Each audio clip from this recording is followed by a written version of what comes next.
Hamas के बर्बर हमले के बाद इजराइल ने जैसे ही पलटवार करना शुरू किया, सबसे पहले अमेरिका ने इजराइल का साथ दिया।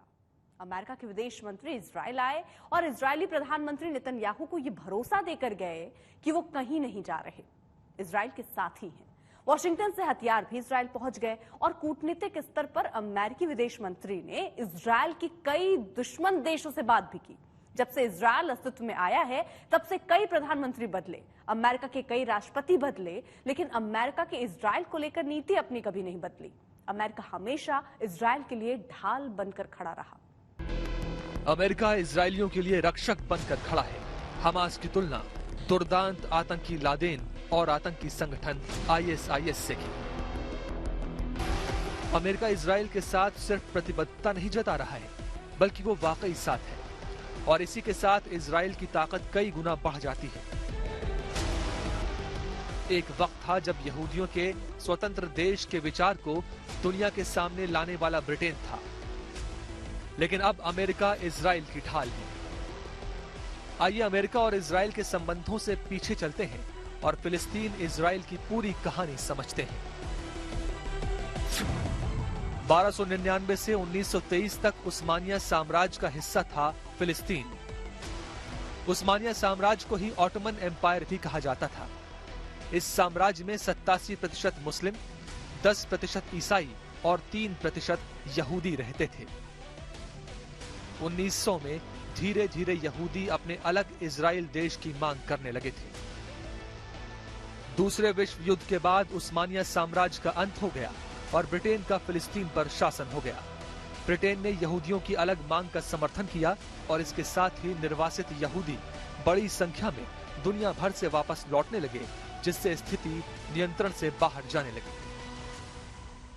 1917 में जब ब्रिटिश ने ऑटोमन एम्पायर को हरा के यहाँ पर सीरिया, जॉर्डन वगैरह जो है, यहाँ पर सारे जो इजराइल और पैलेस्टाइन, इजराइल तो नाम नहीं था तब, पर पैलेस्टाइनी और यहूदियों को बसाने का काम किया।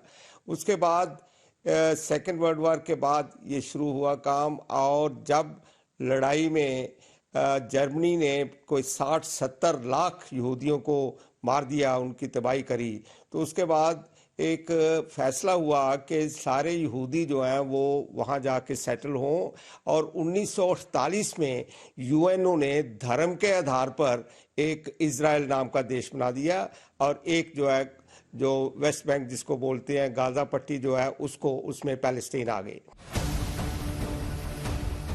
1946 तक ब्रिटेन कमजोर हो चुका था। ब्रिटेन ने यूनाइटेड नेशंस से हल निकालने को कहा और इस तरह यूनाइटेड नेशंस की सहमति से 1948 में विधिवत इजराइल एक देश बना।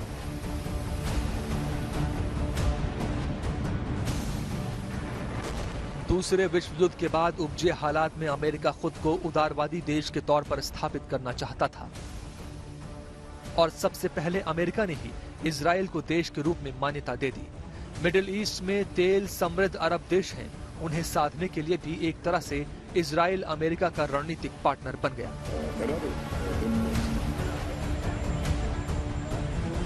अमेरिका इस टाइम यूक्रेन और रशिया के युद्ध में बीच में है, इन्वॉल्व है। उसी तरह एक और उसके पास चैलेंज है चाइना का। चाइना को हैंडल करना, यूक्रेन और रशिया के युद्ध को हैंडल करना, और अभी ये जो नई चीज आ गई है तो उसमें वो बहुत सपोर्ट कर रहे हैं, इसमें कोई शक नहीं कि उन्होंने अपना 5th फ्लीट जो है वो भी लाके खड़ा कर दिया है इजराइल की सपोर्ट में।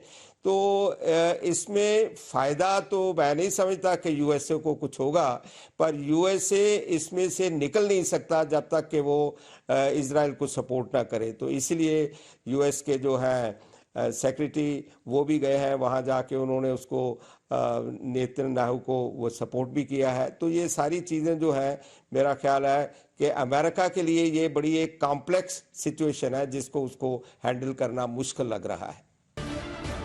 अमेरिकी राष्ट्रपति बिल क्लिंटन ने इजराइल फिलिस्तीन के बीच समझौता कराने की कोशिश की थी। जॉर्ज बुश ने भी अपने कार्यकाल में दोनों देशों के बीच अच्छे रिश्ते रखने की कोशिश की। राष्ट्रपति ट्रंप के समय में अब्राहम समझौते के तौर पर कोशिश की गई थी। ये कुछ कामयाब हुआ भी, लेकिन अगर पूरी तरह कामयाब हो जाता तो दो सभ्यताओं के बीच का टकराव खत्म हो जाता। ओस्लो एग्रीमेंट में ये डिसाइड हुआ कि वो जो है PLO सारी जो टेररिज्म है उसको छोड़ देंगे और ये इनको इजराइल को एक राइट टू लिव पीसफुली दिया जाएगा। और एक डिक्लेरेशन भी बनी जिसके अंदर ये कहा गया कि प्रिंसिपल्स ऑफ सेल्फ रूल या सेल्फ गवर्नेंस जो है वो उनके बारे में बातचीत करी गई। ये एग्रीमेंट इसको टोटो और एक्चुअली इसको अडॉप्ट किया जाता, पर मिसट्रस्ट की वजह से ये एग्रीमेंट पूरा अडॉप्ट नहीं हुआ। इसमें कोई शक नहीं कि अगर ये एग्रीमेंट जो था ओस्लो का, जो बिल क्लिंटन साहब ने करवाया था थ्रू निगोशिएशन और कई कुछ करके, अगर ये चलता रहता तो ये जो अभी दुनिया थर्ड वर्ल्ड वार की एक चौखट पर आ खड़ी हुई है, शायद ये हालात ना बनते। इसके बाद UAE और बहरीन ने इजराइल के साथ अच्छे संबंधों के लिए समझौते पर हस्ताक्षर किए। मोरक्को और सूडान ने भी इजराइल के साथ रिश्ते सामान्य किए, लेकिन कई अरब देशों के बीच इजराइल को लेकर धारणा नहीं बदली। यहाँ तक कि अरब देशों की आम जनता भी इजराइल के साथ संबंधों को नहीं स्वीकार सकी। एक उदाहरण है फीफा फुटबॉल वर्ल्ड कप की ये तस्वीर। अमेरिका की कोशिशें इजराइल और अरब देशों के बीच मध्यस्थता की कामयाब नहीं हो सकी, लेकिन अमेरिकी सत्ता में डेमोक्रेट आए या रिपब्लिकन, लेकिन इजराइल को लेकर नीतियां कभी नहीं बदली। अमेरिका इजराइल के साथ हमेशा बना रहा।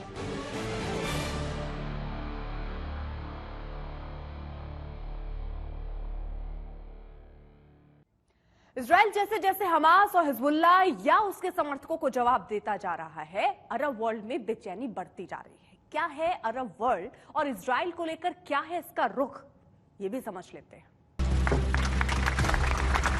कुछ समय से कुछ अरब देशों के साथ इजराइल के संबंध बेहतर होते दिख रहे थे, लेकिन ताजा जंग ने नई बहस छेड़ दी है।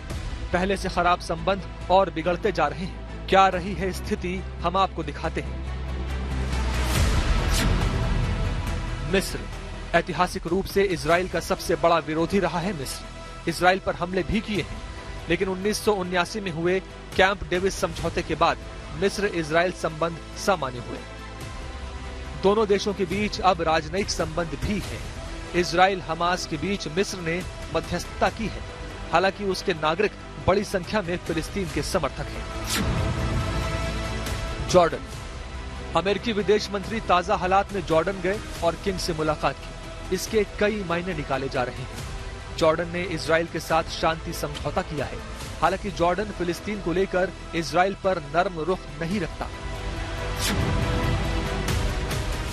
लेबनान मौजूदा जंग में हमास के बाद अगर किसी से सबसे तनावपूर्ण संबंध हैं, तो वो लेबनान के हैं। लेबनान से ही ईरान समर्थित शिया आतंकी संगठन हिजबुल्लाह इजराइल के खिलाफ मोर्चा खोले रहता है। लेबनान इजराइल के बीच राजनयिक संबंध भी नहीं है। इस समय इजराइल ने लेबनान बॉर्डर पर टैंक तैनात कर रखे हैं और स्थिति तनावपूर्ण है। सीरिया इजराइल का धुर विरोधी है।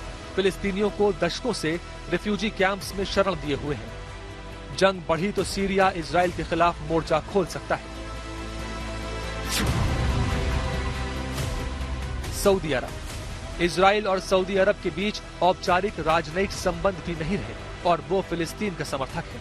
हालांकि कुछ समय पहले लग रहा था कि दोनों देशों के संबंध सुधर रहे हैं, लेकिन बात बनी नहीं। सऊदी अरब फिलिस्तीनियों के अधिकारों के समर्थन में है। संयुक्त अरब अमीरात अब्राहम समझौते के बाद इजराइल के साथ सामान्य से बेहतर संबंध। आर्थिक संबंध भी काफी मजबूत। जंग जैसे हालात में सीरिया को इजराइल के खिलाफ हस्तक्षेप न करने की चेतावनी दी। हालात के लिए हमास को जिम्मेदार ठहराया। बहरीन अब्राहम समझौते के बाद इजराइल से अच्छे संबंध हैं। इजराइल के साथ फिलिस्तीनी अधिकारों को भी समर्थन। इजराइल पर हमले को लेकर हमास की निंदा।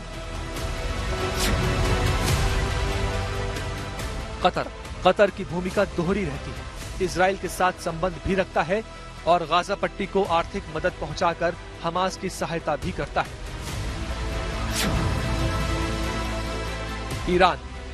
ईरान पर हमास की मदद के आरोप लगते हैं। हमास की मिलिट्री विंग को शक्तिशाली बनाने के पीछे भी ईरान का हाथ बताया जाता है। इजराइल के खिलाफ खड़े होने पर सुन्नी संगठन हमास और शिया देश ईरान एकजुट हो जाते हैं। इजराइल के खिलाफ सबसे बुलंद आवाज उठाकर मुस्लिम देशों को साथ आने का आह्वान भी ईरान ही कर रहा है। इजराइल के खिलाफ अरब वर्ल्ड तब से है जब इजराइल पूरी तरह अस्तित्व में भी नहीं आया था। वक्त वक्त पर अरब देश इजराइल को अलग थलग करने की कोशिशें करते रहते हैं। 1946 में अरब लीग ने मिस्र की राजधानी काहिरा में एक स्थायी बहिष्कार समिति का गठन किया।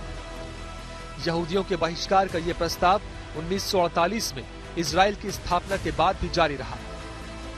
इसका उद्देश्य फिलिस्तीन में यहूदियों को कमजोर करना और क्षेत्र में यहूदियों के इमिग्रेशन को रोकना था। संयुक्त राष्ट्र के 2 स्टेट सॉल्यूशन के प्रस्ताव के बाद ये बायकॉट स्ट्रेटजी ज्यादा तेज हुई, लेकिन इसका नतीजा मनमाफिक साबित नहीं हुआ। अरब देशों को जब यह लगा कि इजराइल के बहिष्कार की ये नीति उतनी कारगर साबित नहीं हो रही है जितना उन्हें अंदाजा था, इसके बाद दूसरे बॉयकॉट की स्ट्रेटजी लगाई गई। इसके तहत गैर इजरायली कंपनियों को इजराइल के साथ कारोबार करने से रोका गया। जो कंपनियां इसका पालन नहीं कर रही थीं, उन्हें अरब वर्ल्ड बड़ी फुर्ती से ब्लैकलिस्ट करने लगा। अरब मुल्कों ने आगे चलकर इजराइल के खिलाफ परमानेंट बॉयकॉट समिति का गठन भी किया, जिसका नतीजा ये निकला कि इजराइल और अरब मुल्कों के बीच युद्ध शुरू हो गया। अरब मुल्कों ने लगातार इजराइल के बहिष्कार की नीति को अपनाए रखा। अरब लीग ने इजराइल के साथ डाक, टेलीफोन और रेडियो कम्युनिकेशन बंद कर दिया और समुद्र, जमीन और वायु तीनों माध्यमों से इजराइल को ब्लॉक करके रखा। इजराइल में एक भी नदी नहीं है, जमीन रेतीली है, लेकिन फिर भी उसने कठिन परिस्थितियों में खुद को ढाला और खड़ा किया। नई परिस्थितियां, युद्ध की उसके लिए चुनौतियां जरूर हैं, लेकिन इजराइल का इतिहास बताता है कि उसे हरा पाना किसी के लिए आसान नहीं होगा।